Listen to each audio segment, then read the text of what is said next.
النهارده أول حلقة في سلسلة أساطير الطبخ.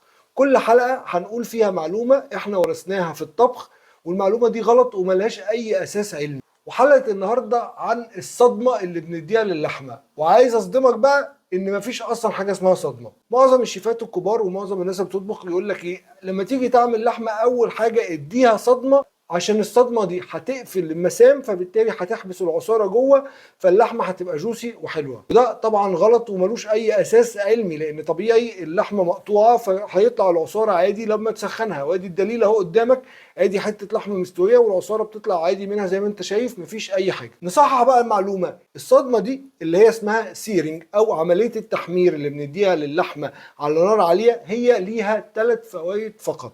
اول فايده ان احنا بنكرمل البروتينز والسكر الطبيعي اللي موجود على سطح اللحمه، فبالتالي بنديها طعم حلو وطعم كرمله. وتاني سبب وهو برضو سبب مهم جدا، ان العين بتاكل قبل البق، فبالتالي طبعا بيبقى شكلها حلو وهي واخده اللون الذهبي الجميل، غير طبعا لما تبقى مش واخده لون بيبقى شكلها مش مشهي. تالت حاجه ودي حاجه مهمه جدا في المطاعم، انك انت لما بتعملها سيرنج على نار عاليه، بالذات لو في طاسه ستانلس ستيل، فبتسيب كده ايه زي ما بتقول البهاريس كده اللي لازقه، حتت اللحمه اللي لازقه في الطاسه دي اسمها سوكس، ودي جايه من الكلمه الفرنساوي سكر يعني سكر.